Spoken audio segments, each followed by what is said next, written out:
En el capítulo anterior veíamos cómo la trágica muerte de Cánovas conmovía a toda la nación.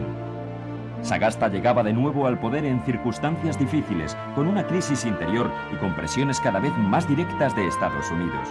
En Cuba, Baylor fue sustituido por el general Blanco, y en Filipinas Polavieja por Primo de Rivera, quien firmó la llamada Paz de Biak-Navajo. En febrero, en el puerto de La Habana, una tremenda explosión provocó el hundimiento del acorazado americano Maine y la muerte de 266 hombres. La tensión crecía, se presentía el conflicto. El 25 de abril, el presidente McKinley declaró la guerra. La flota del almirante Sampson se encontraba a tan solo 11 millas de La Habana y comenzaba el bloqueo de Cuba.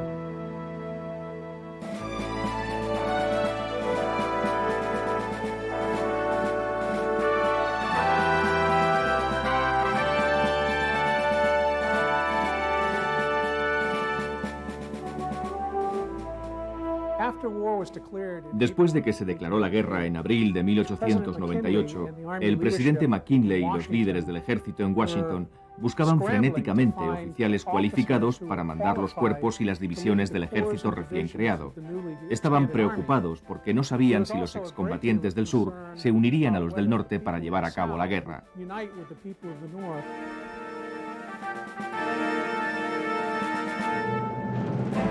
Aunque habían pasado ya más de 30 años, quedan heridas de la guerra civil que enfrentó al norte con el sur.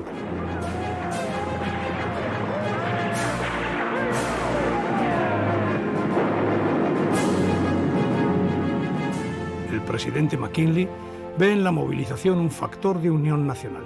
En el nuevo ejército se integrarán brillantes generales del sur derrotado.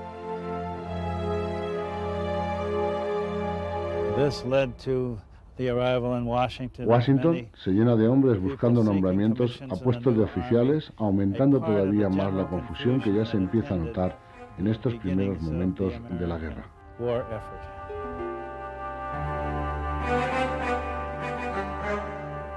Dentro de una confusión general, bajo las órdenes del comandante del ejército de tierra Miles, se produce el nombramiento como generales de dos ilustres personajes sudistas, Fitzhugh Lee y Joseph Wheeler.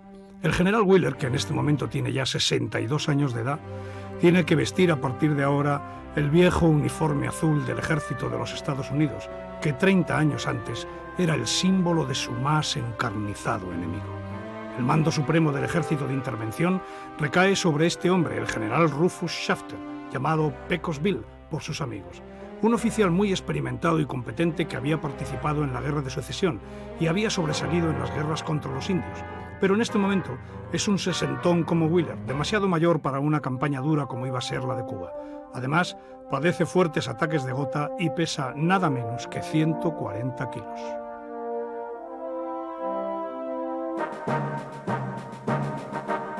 El plan original es concentrar a 70.000 hombres para un ataque contra La Habana. Todo el ejército profesional y muchos de los voluntarios están concentrados en campamentos a lo largo de la costa sur de los Estados Unidos.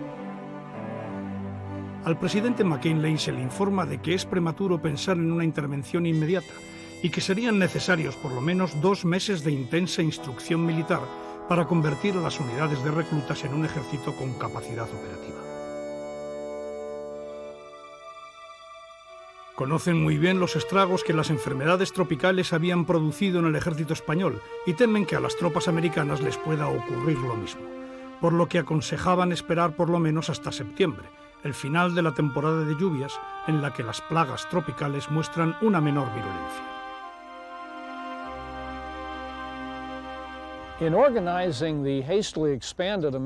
Una de las dificultades que encontraron en organizar el ejército expandido era la estructura de mando arcaica que quedaba de guerra de secesión, y lo que es más, una escasez de experimentados oficiales de Estado Mayor, hombres que conocían los procesos para procurar y distribuir materiales.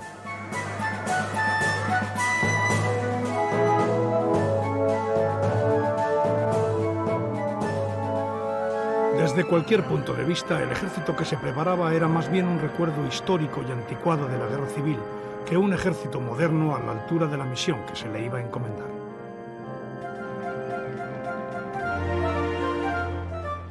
El entusiasmo del pueblo se expresa en las solicitudes de alistamiento. En tan solo 2 meses se crea un ejército improvisado.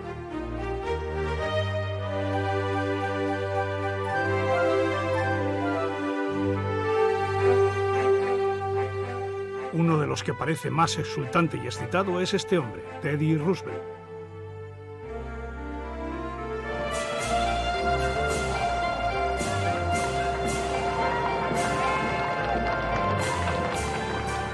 Roosevelt va a poder poner en práctica su antiguo sueño de héroe americano, según el modelo de hombre de las praderas que no teme a nada y que tiene en sus solas manos toda la energía para vencer cualquier impedimento. Él ha luchado por esta guerra, ha abanderado el expansionismo en el Caribe y en el Pacífico y ahora ha llegado su momento. El escritor y naturalista John Barrow dijo de su amigo Theodore Roosevelt: Roosevelt es un hombre de muchas facetas. Tal grandeza y tal plenitud pocas veces se han reunido en un solo hombre. Era explorador, escritor, historiador, político y vaquero. Fue el único presidente de los Estados Unidos nacido en la ciudad de Nueva York. También fue el único presidente de los Estados Unidos que era un vaquero de verdad. Llevo años haciendo el papel de Theodore Roosevelt, tanto en cine como en televisión. Es un papel bastante difícil por sus múltiples facetas y sus variados registros. Roosevelt es un personaje fascinante. Exhalaba una gran fuerza y vitalidad que trasladaba a sus discursos.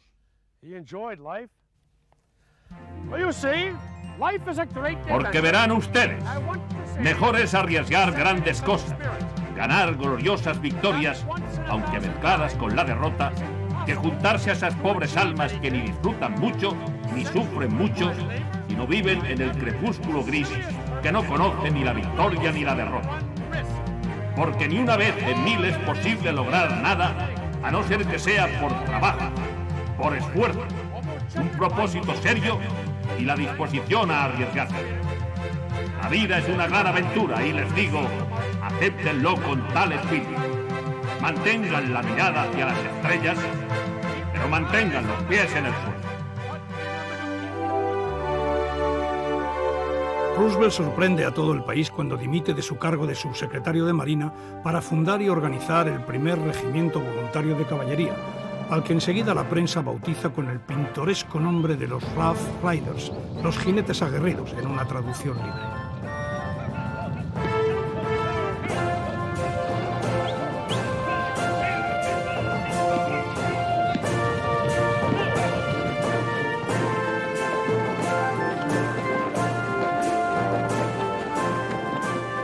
Aquel cuerpo compuesto por una mezcla de duros vaqueros de las praderas del oeste e hijos de las clases altas del este, con un uniforme diseñado por Teddy y su típico pañuelo de lunares al cuello, será desde el principio contemplado con reservas, cuando no con un deje de sarcasmo, por los soldados de los regimientos normales.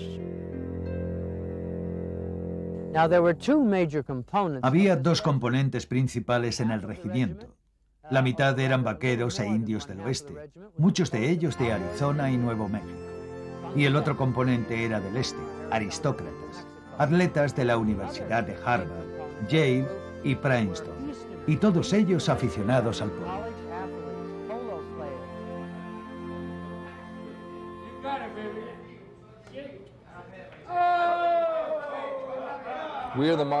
Somos los Rough Riders modernos de Tampa, Florida. Esta organización se fundó para rendir homenaje a la memoria de Teddy Roosevelt y los Rough Riders de la guerra hispanoamericana. Gente de todo tipo componían los Rough Riders originales. Algunos indianos, algunos de Nueva Inglaterra, tejanos, españoles, cubanos, varios tipos de gente. Nuestra organización hoy está compuesta por el mismo tipo de gente de ascendencia variada. Tenemos socios de ascendencia cubana, española e inglesa, y también hay algunos de origen italiano.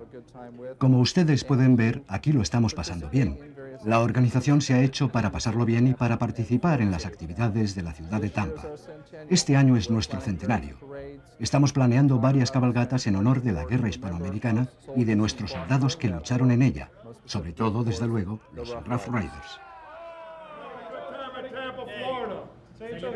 To the memory of the great and valiant Rough Riders who rode in 1898, and to the present-day Rough Riders who ride here and now and forever. Bully!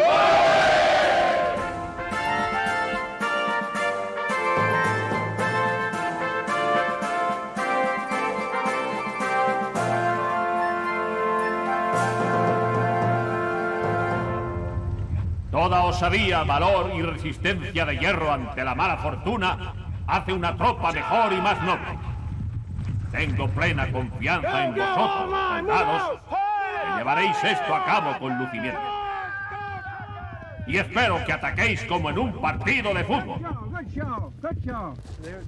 En otras palabras, no os arredréis, no cometáis una falta en contra, pero lanzaos fuerte contra la línea. Recordad, Cuba libre.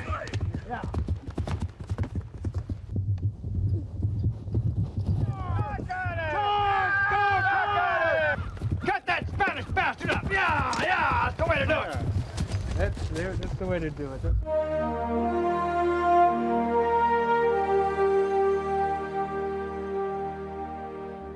Aquí, en la Casa Blanca, el presidente McKinley estableció una sala de guerra. Esto reflejaba su papel como comandante de las Fuerzas Armadas, el líder tanto militar como civil en el gobierno americano, a diferencia de sus colegas europeos. La sala de guerra tenía, por supuesto, mapas de los principales escenarios de las operaciones y también muchos aparatos de comunicaciones, telégrafos, teléfonos que le permitían desde aquí mantener contacto directo con las bases militares en Estados Unidos e incluso, en el caso del Caribe, con la costa sur de Cuba.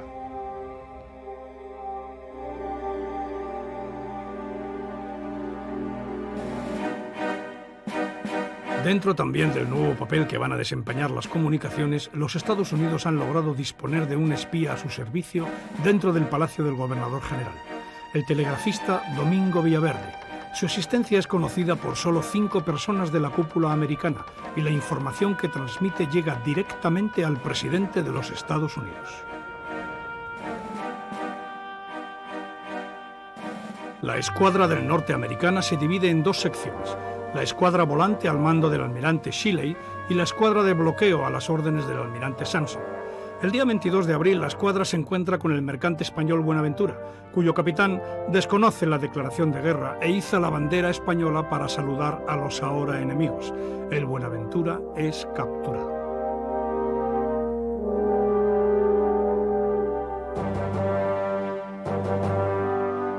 El gobierno de Sagasta nombra a don Pascual Cervera y Topete comandante general de la escuadra.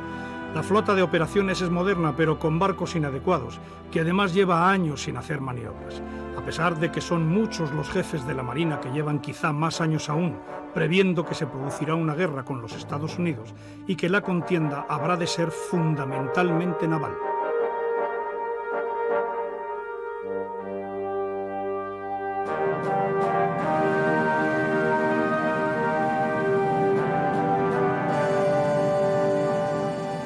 Debemos tener presente que la campaña y las decisiones militares de la guerra con los Estados Unidos están mucho más gobernadas por razones de tipo político interno que por anteriores planes de naturaleza estratégica y militar de carácter técnico.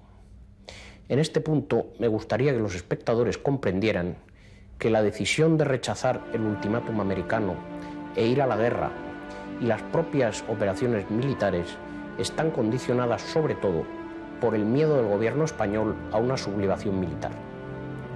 El almirante Cervera, jefe de la escuadra de operaciones, nos ha legado una reveladora correspondencia en que se muestra cómo los planes estratégicos de la Armada fueron significativamente alterados en virtud de las aludidas consideraciones políticas.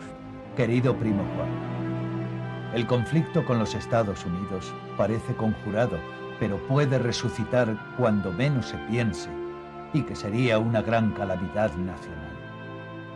Como no tenemos escuadra, a donde vaya tiene que ir todo, porque fraccionarla sería, a mi juicio, el mayor de los disparates. Pero el segundo disparate sería enviarla a las Antillas. En base a estas convicciones, Cervera pensaba que la escuadra española debería mantenerse unida y en aguas cercanas al Atlántico europeo, buscando complicar la logística americana. Como sabemos, se hizo lo contrario y se envió la escuadra al Caribe. Y la propia correspondencia de Cervera nos explica el porqué y la clave política del 98. La Armada, dice una de las cartas de Cervera, había sido sacrificada porque no tenía el peso del ejército, y cito literalmente. En otras palabras, porque a diferencia de este, que exigía la presencia de los buques españoles en las Antillas, los marinos no eran capaces de dar un golpe militar. El 7 de abril, el ministro de Marina Bermejo envía a Cervera un cable urgente.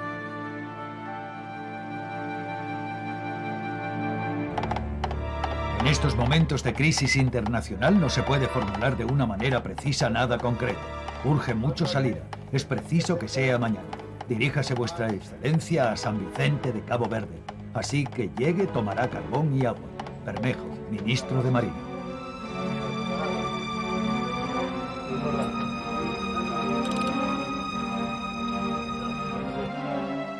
Cervera acata la orden y zarpa de Cádiz con los buques María Teresa y el Colón. El Vizcaya y el Oquendo, que están en el Atlántico, se unirán a la flota. El 14 de abril de 1898, la escuadra del almirante Cervera llega a las islas de Cabo Verde, donde le espera el capitán de navío Villamil, con 3 destructores y 3 torpederos. El almirante Cervera cablegrafía al ministro Bermejo, expresándole la idea de los jefes de la escuadra de volver a Canarias para proteger esta y estar más cerca de la península para el caso de que los Estados Unidos la ataquen. Para responder a Cervera, el ministro de Marina Bermejo convoca a la Junta de Generales de la Armada. La decisión se plasma en el siguiente telegrama. Oída la Junta de Generales de Marina, opina esta que los 4 acorazados y los 3 destroyers salgan urgentemente para las Antillas. La bandera americana es enemiga. Una vez más, Cervera obedece a su superior.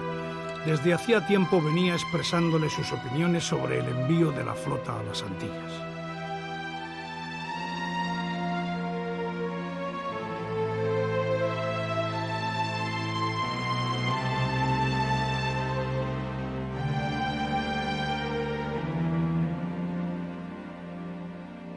En los Estados Unidos se tiene, desde luego, conocimiento de que la escuadra del almirante Cervera ha partido.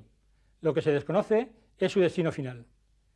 Esto genera una especie de histeria, principalmente entre la gente de un nivel social elevado que habita en la costa este de los Estados Unidos, temiendo que el destino final de la escuadra española sea este tipo de costa y el bombardeo de la misma. Una de las mayores preocupaciones en los Estados Unidos era la posibilidad de un ataque español sobre la costa este. Y aquí mismo, en Newport, Rhode Island, muchos residentes de verano muy ricos de la ciudad de Nueva York, los Vanderbilt y otros, estaban preocupadísimos por la posibilidad de un bombardeo de sus mansiones por la flota española.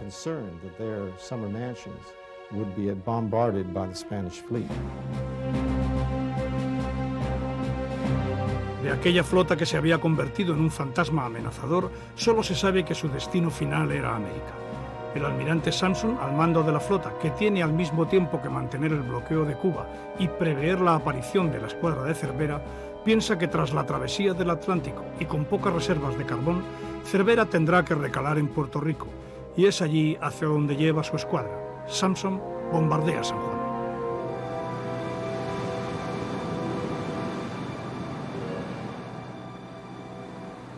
En este momento estamos ubicados justamente en el canal de entrada al puerto de San Juan. Sin lugar a dudas, el bombardeo primero fue una sorpresa total. La población de San Juan no lo esperaba y se despertó a las 5:30 de la mañana del 12 de mayo al son de los primeros cañonazos de la escuadra norteamericana. El bombardeo tenía probablemente varios propósitos. Uno era hacer una demostración del poderío de la Armada norteamericana, algo que ciertamente tuvo un impacto notable, no tan solo en la población civil de la capital, sino también en la misma guarnición, especialmente entre los grupos de voluntarios que luego del bombardeo empezaron a desaparecer y a desertar ante el peligro inminente de la guerra. Con este cañón y desde este fuerte español se hace el primer disparo de la guerra hispanoamericana en Puerto Rico. Es el 10 de mayo de 1898.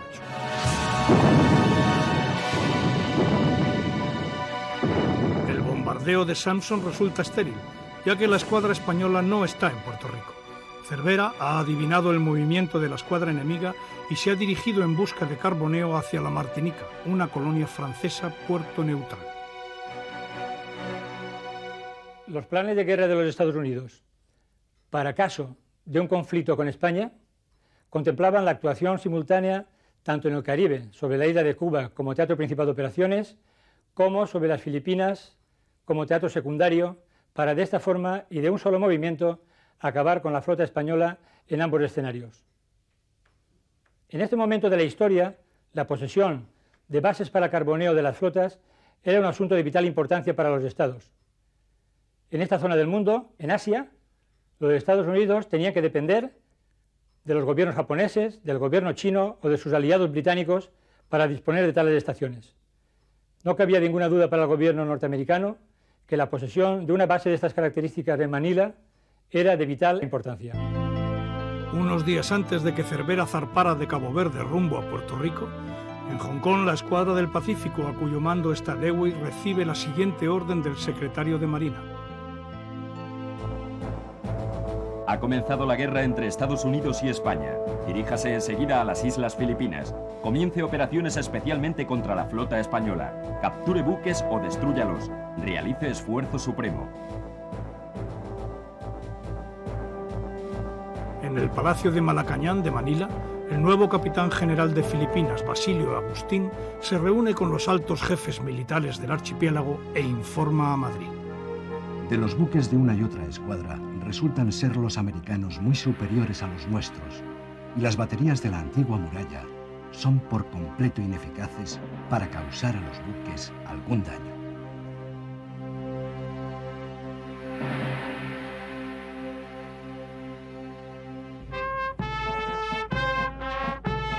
El 25 de abril, la flota de Dewey se pone en marcha. El almirante ha contagiado a sus hombres una gran moral de combate, consciente de su notable superioridad sobre la escuadra española al mando del almirante Montojo. La flota del almirante Dewey estaba compuesta por 6 buques de guerra y 3 buques auxiliares y de carboneo. Los buques más importantes eran el Olympia, donde enarbolaba su insignia el almirante, el Baltimore, el Raleigh, el Boston, el Concord y el Petrel.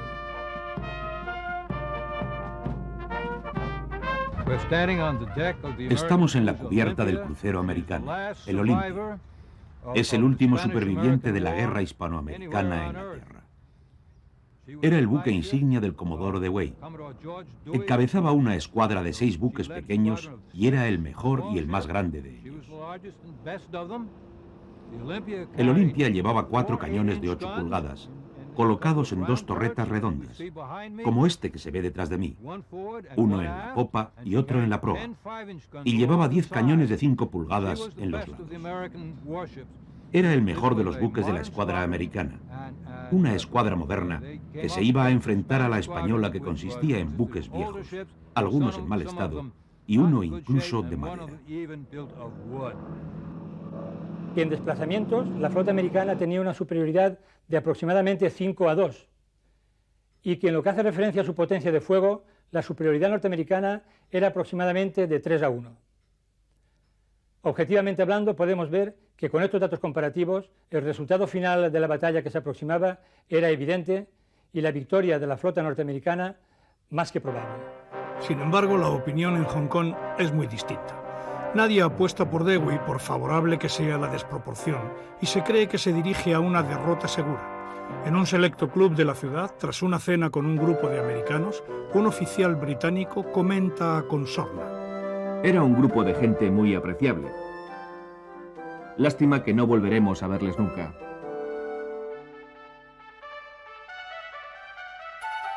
Una opinión parecida se tiene en Madrid. Desde el Heraldo alguien afirma que tan pronto como se abra fuego, desertarán las tripulaciones de los buques norteamericanos, formadas, como es sabido, por gentes de todas nacionalidades.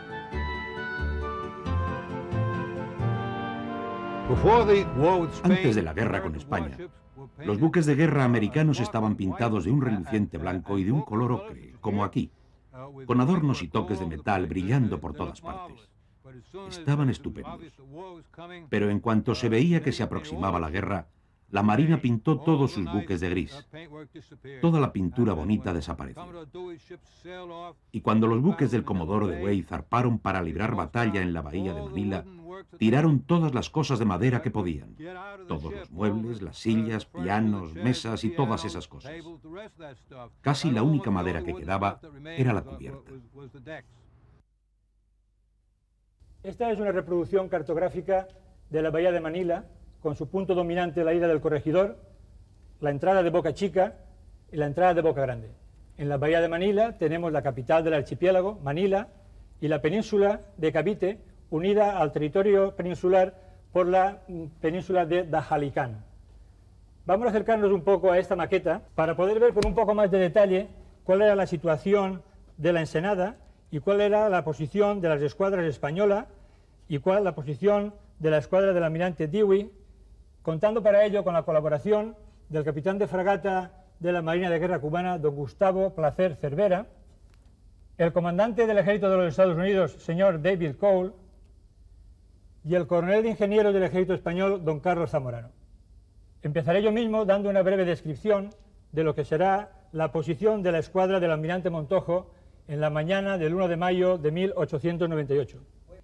Tenemos el Reina Cristina, que era su buque insignia, el Castilla, el Isla de Luzón y el Isla de Cuba en una línea siguiendo Punta Sangley. En la ensenada de Cañocao tenemos a don Juan de Austria, a Alejandro de Ulloa y al Marqués del Duero. Para que nos describa la situación de las defensas costeras, le paso la palabra al coronel don Carlos Zamorano. Mi coronel. Muchas gracias.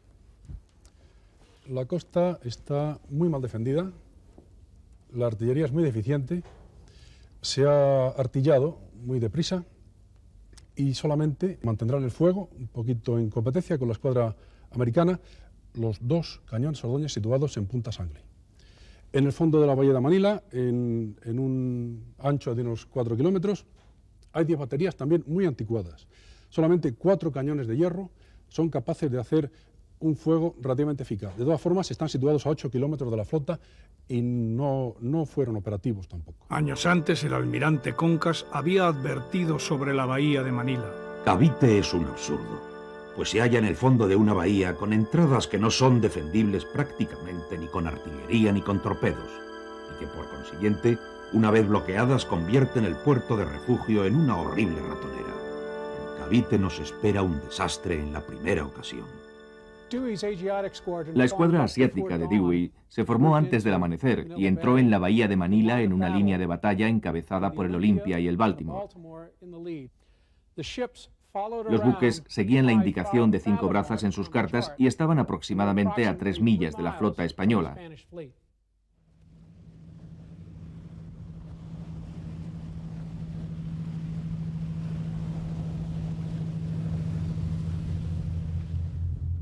Aquí, en este sitio, más o menos, ocurrió la batalla de Cavite. En esta zona general estaba formada la flota castellana y a 3 millas afuera de ella estaba formada la flota americana. En el fondo se ve la ciudad de Manila y allí está la península de Cavite. La medianoche del día 30 de abril de 1898, el almirante Montojo conoce de la presencia del escuadrón del almirante Dewey entrando en la bahía de Manila. Reúne a sus comandantes a bordo del buque insignia, la Reina Cristina, para darles sus últimas instrucciones. Al final de ellas, su orden es: se hundirán los buques para evitar que estos caigan en manos del enemigo. Montojo ordena toque de atención y se dirige a sus hombres. El enemigo está a la vista y confío en que todos demostremos en el combate que sois dignos compañeros de vuestros antepasados en la historia patria. ¡Viva España! ¡Viva el rey! Mientras, en el bando americano, Dewey, desde el buque insignia Olympia, para enfervorizar a sus hombres, ordena izar en la driza del mástil de popa una señal que en el código de banderas conforma la frase "Remember the Main".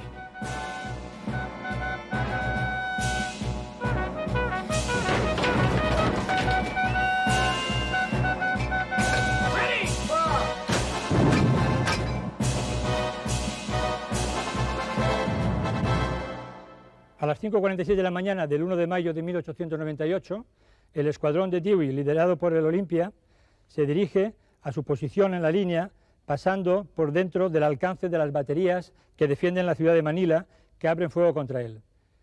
El almirante Dewey avisa a las autoridades de la capital que de no cesar este fuego se verá obligado a bombardear la ciudad, con lo cual las baterías costeras de la ciudad de Manila dejan en ese instante de hacer fuego.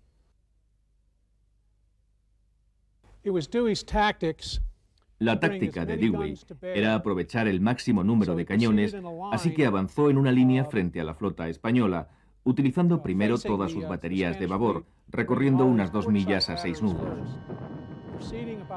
Volvió con sus baterías de estribor apuntadas e hizo varios pases en forma de 8.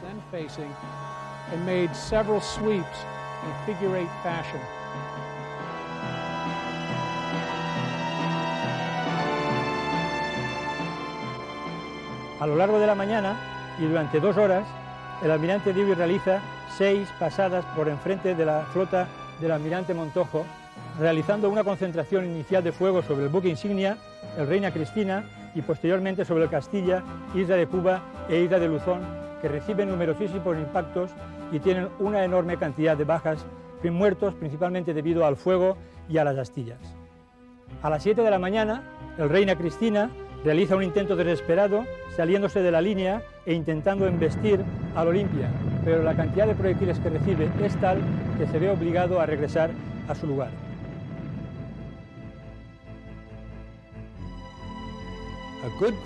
Un equipo bueno podía lanzar quizás 7 u 8 proyectiles por minuto en condiciones de práctica. Pero en la vida real, o sea, la batalla real, solo conseguían un proyectil por minuto.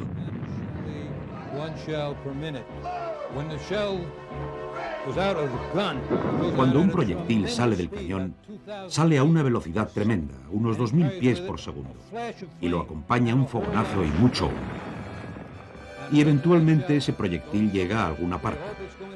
Se espera que alcance el buque del enemigo, pero en general no lo hace. Pero cuando lo consigue, devasta ese buque, porque el buque no lleva blindaje, y el proyectil estalla en un sitio como este donde nos encontramos, y destruye todo a nuestro alrededor y despedaza a los marineros.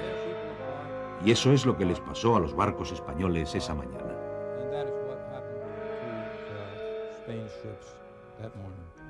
El resultado de la batalla es ligeramente terrible. El Reina Cristina es hundido y el almirante Montojo se ve obligado a cambiar su insignia a la Isla de Cuba. A lo largo de estas 2 primeras horas de la batalla, el almirante Dewey se retira, habiendo recibido la noticia de que el Olympia le quedan únicamente 15 disparos de sus montajes de 15 pulgadas. A las 11:46, el almirante Dewey retoma la línea y vuelve a efectuar una pasada en la cual ya observa que tanto el Cristina como el Isla de Cuba se encuentran también hundidos y en llamas. Los heridos y náufragos están siendo rescatados por los demás buques que se encuentran en el arsenal y entonces concentran todo su fuego sobre el último de los buques que se queda, que es el Isla de Luzón, que resulta también finalmente hundido. A las 12:30, la batalla naval de Cavite tiene fin. En total, la escuadra norteamericana ha efectuado más de 8.000 disparos con 6 buques. Ninguno de los montajes de grueso calibre de la escuadra americana hizo blanco en los buques españoles. Sin embargo, la efectividad de los cañones de tiro rápido y de calibre medio fueron los que ocasionaron la destrucción de la escuadra del almirante Montojo el 1 de mayo de 1898. Desde el punto de vista de un observador imparcial, podemos apreciar que el almirante Montojo no tenía otra alternativa, dada la situación en que se planteó el combate. Quizás la única posibilidad que hubiera tenido de haber sido más apoyado era haber colocado sus buques bajo la protección de las baterías costeras más cercanas a Manila. Esto no se hizo para no atraer el fuego de la escuadra norteamericana sobre la ciudad de Manila y poner en peligro su población. Y además, dada la superioridad abrumadora que tenían la escuadra norteamericana, esto realmente no hubiera podido cambiar los resultados finales del combate. En tan solo hora y media, en este primer enfrentamiento con los americanos en la guerra del 98, los buques españoles están hundidos, incendiados y silenciadas las baterías de tierra. Montojo, por cable, informa al ministro Bermejo. Ha sido un desastre que lamento profundamente, que presentí y que enuncié siempre, por la falta absoluta de fuerzas y recursos. La destrucción de la escuadra española es un hecho. Las pérdidas humanas son 167 muertos y 281 heridos. La escuadra americana apenas tuvo daños y solo 8 heridos en el Baltimore. Se dijo que Cavite había sido un tiro al blanco contra los barcos españoles.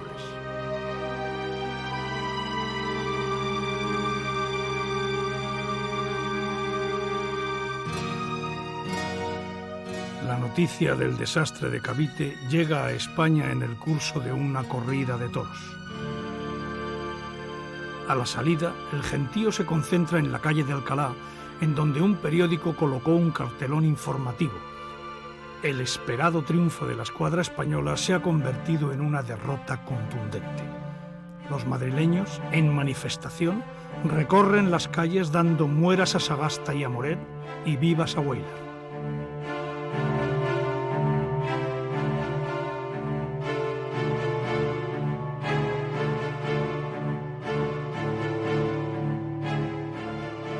Además de en Madrid, la noticia del desastre produce motines y alborotos en toda España.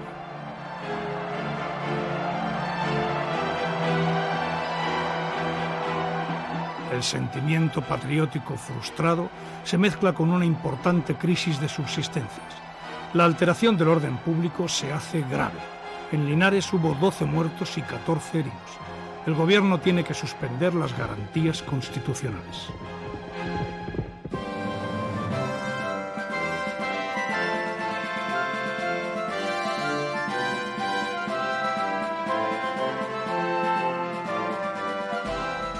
Inmediatamente Dewey es ascendido a contraalmirante. De la noche a la mañana Dewey se convierte en un héroe nacional y el protagonista de todo tipo de artículos y canciones conmemorativas. Las multitudes invaden las calles en manifestación de júbilo.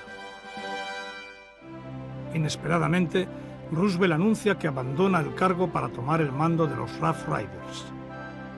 Ante la decisión adoptada por Roosevelt, el secretario de Marina Long afirma: creo que mi subsecretario ha perdido la cabeza. Todos sus amigos, sin excepción, le advierten de que lo que está haciendo es el idiota. Y sin embargo, todo esto parecería plenamente absurdo si por alguna trampa de la fortuna consiguiera triunfar.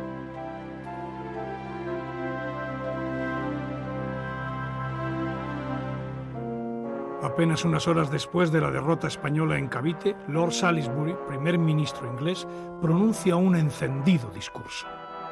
Podemos dividir las naciones del mundo en vivas y moribundas. Las naciones vivas se irán apropiando gradualmente de los territorios de las moribundas. En estos momentos la resonancia del discurso en la opinión española es muy grande. Inglaterra se muestra claramente inclinada hacia el nuevo imperialismo americano. Las unidades que van a tomar parte en la invasión de Cuba son llevadas desde sus campamentos de instrucción a la ciudad de Tampa, en la península de Florida. Los mandos se concentran en el Hotel Tampa Bay, un impresionante proyecto de corte oriental que es uno de los orgullos de la floreciente ciudad. Una nube de periodistas acudió también para reflejar unos sucesos que centran la atención de todo el país.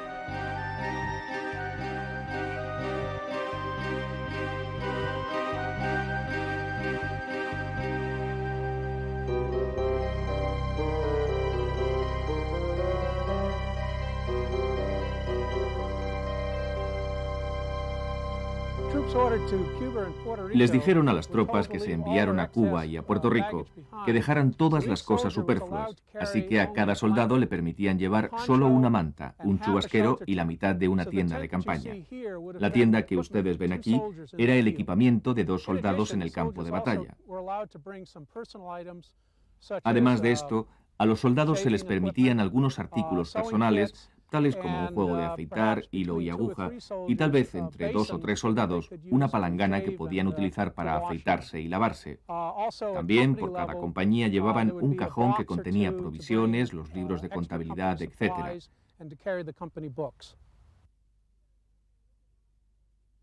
En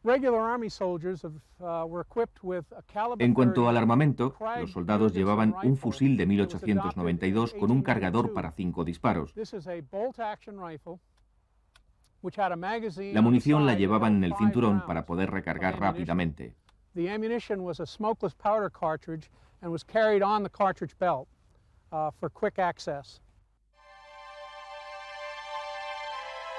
El 12 de mayo la escuadra de Cervera está a la altura de la Martinica.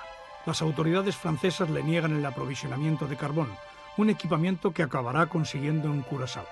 Desde allí pone rumbo a Santiago de Cuba, el único puerto cercano no bloqueado. Después de 4 días de navegación, consigue arribar sin ser descubierto por la flota americana. Desde el Palacio Real se envía un telegrama a Cervera. Su Majestad me manda que en su real nombre felicite a vuestra excelencia por la pericia demostrada y salude tripulaciones escuadra, cuyo movimiento sigue con interés. La noticia salta a primera página de los periódicos. El pueblo español se lanza a la calle en manifestación de alegría.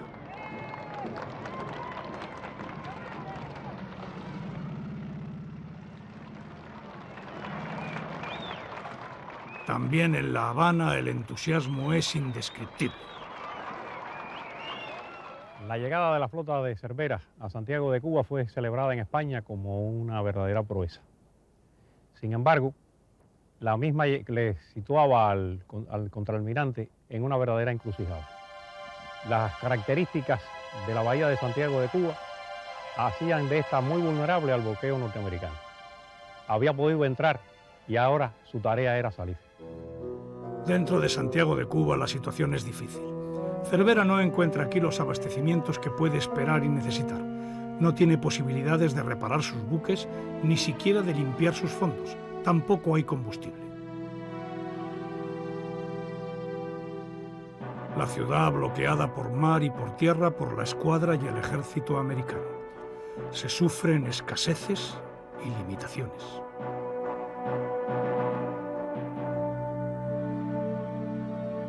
Estamos en el puerto de Tampa y como pueden imaginarse, hace 100 años esto era muy distinto. Pero aquí era la terminación del ferrocarril y aquí es donde traían a todos los soldados que desembarcaron de los trenes y embarcaron en los barcos que los estaban esperando y todos estaban aquí esperando, como se pueden imaginar, miles de soldados, miles de caballos que, por cierto, nos dieron muchos dolores de cabeza en Cuba, y entonces este era el punto importante porque aquí salieron para Cuba esos soldados y los Rough Riders en la guerra del 98.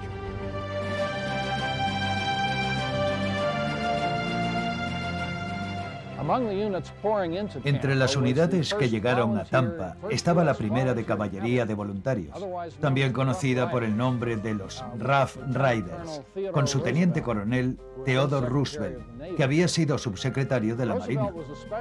Utilizando su don de improvisación, Roosevelt era especialmente agresivo y eficaz, procurando provisiones, transporte y sitio en los barcos para sus hombres.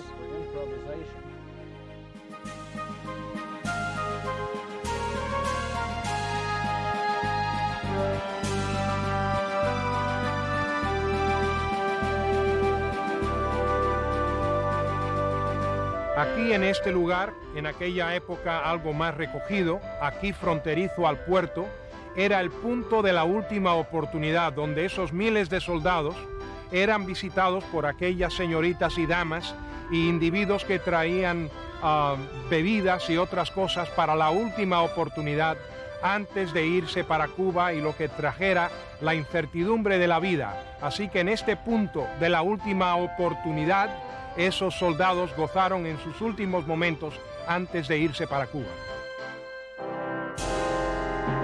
Con Cervera bloqueado en Santiago, el ejército americano puede por fin mover las tropas por mar sin peligro de un ataque español. En Tampa, todo está listo para recibir la orden de zarpar y comenzar la invasión de Cuba. Aquí tenemos la bahía de Santiago de Cuba, situada en la región, en la costa sur de la región oriental de Cuba, y que es una típica bahía de bolsa, con una estrada muy estrecha y luego un espacio amplio que lo convierte para cualquier flota que hubiera entrado, que entre en la misma, en una auténtica ratonera, puesto que los buques de la misma tendrían que salir en columnas, uno a uno, para enfrentarse a cualquier enemigo que se le hubiera opuesto. Sin embargo, el almirante Cervera, falto de combustible, carbón y falto de víveres, sabe que su situación no es envidiable. Al almirante Cervera se le ofrecen varias situaciones. Puede quedarse en la bahía y aportar todo su material humano para colaborar en la defensa del puerto de Santiago, o también puede salir e intentar escapar realizando cualquier otra operación táctica que se le pueda permitir, dada el estado que tienen sus buques. Yo quisiera preguntar en este momento alguna opinión añadida a lo que mis compañeros pueden pensar que el almirante Cervera podía haber hecho durante todo el periodo de tiempo que va desde el 19 de mayo en el que entra hasta que realmente queda bloqueado por la escuadra norteamericana. En mi opinión, el plazo que tuvo Cervera desde que entra a la bahía hasta que es efectivamente bloqueado por la flota norteamericana, pudo haberlo empleado en salir de la misma, bien dirigiéndose a Puerto Rico o bien dirigiéndose a otro de los puertos de Cuba que no estuviera en las condiciones en que estaba ya Santiago. Aconsejado por los prácticos que no responden de la seguridad del Colón a la salida, el almirante Cervera manda calcular la distancia que quedaría bajo la quilla de este, siendo de únicamente 25 centímetros con la mar en calma. Ante esta situación, el almirante decide suspender la salida y permanecer en puerto. Esto tiene lugar el día 26 de mayo. Ahora se da la coincidencia que está saliendo en estos momentos un buque de la bahía de Santiago de Cuba. Esto sirve para que tengan ustedes una referencia de cuál era el minucioso trabajo del práctico para sacar estos buques de la bahía.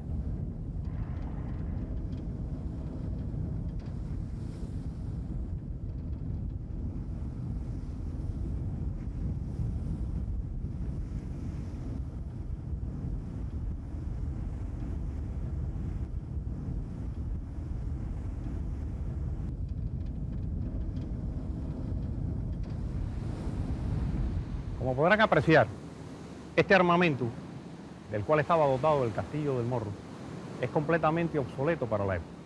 Del siglo XVIII era el que podía oponerse a la escuadra norteamericana.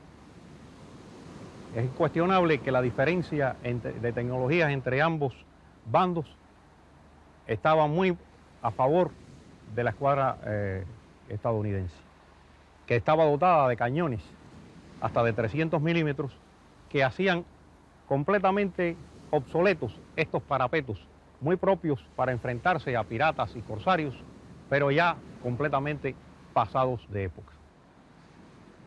Además de la batería del Morro, el sistema defensivo de la boca de la bahía de Santiago de Cuba, que es, como vemos, muy estrecha, contaba con la batería alta de la Socapa.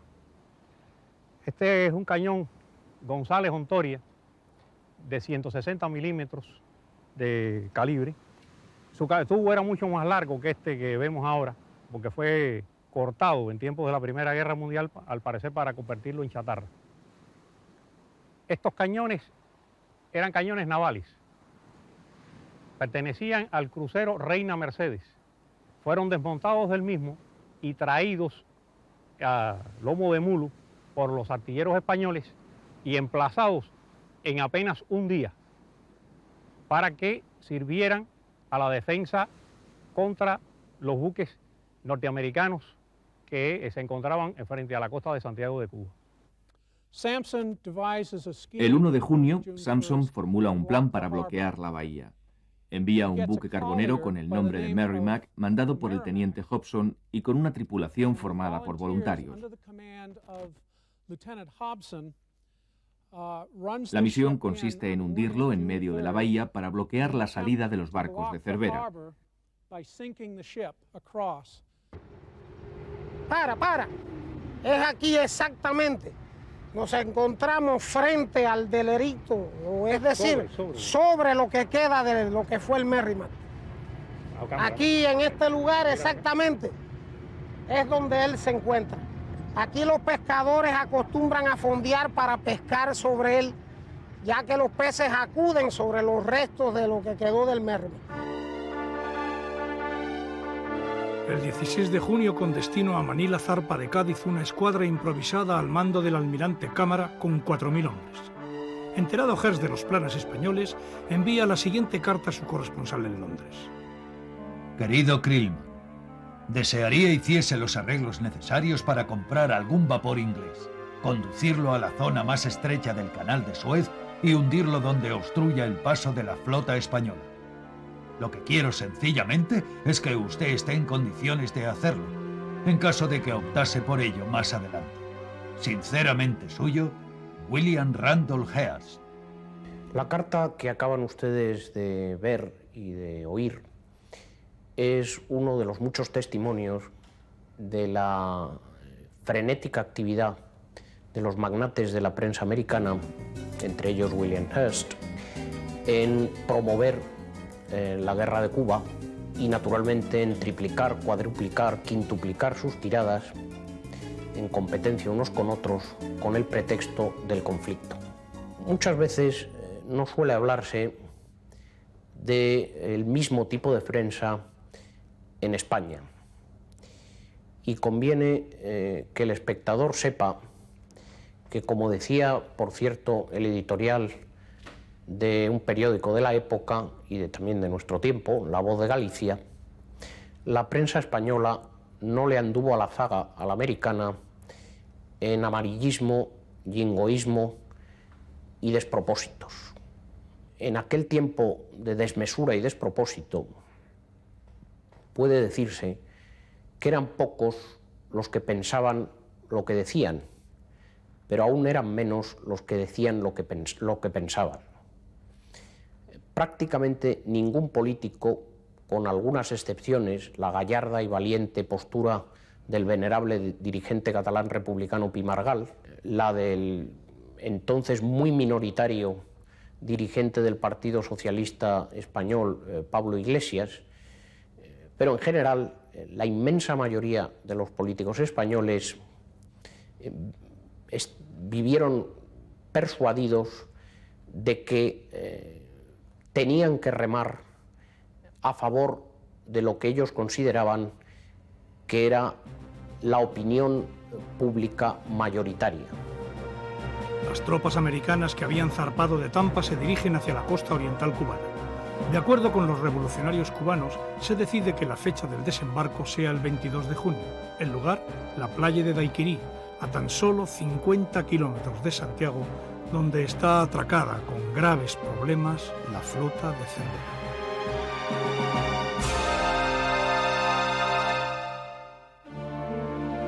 En el capítulo siguiente veremos cómo, después de desembarcar en Daiquiri y Siboney, las tropas americanas iniciarán su avance hacia el interior.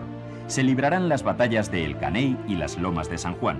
Las tropas españolas, con numerosas bajas, tendrán que replegarse a la ciudad de Santiago, donde permanece bloqueada la flota del almirante Cervera, que finalmente, en contra de su voluntad, obedece las órdenes de sus superiores y decide zarpar, aun sabiendo que lleva a sus hombres a una muerte segura. En tan solo 4 horas, Sampson destruirá la armada española. La consternación en España será total. Poco tiempo después, caerán Manila y Puerto Rico. En el mes de diciembre se firma el Tratado de París, por el que España cede definitivamente la soberanía sobre sus colonias de ultramar. Los historiadores que han venido interviniendo en la serie harán una reflexión final sobre lo que supuso y significó el desastre del 98.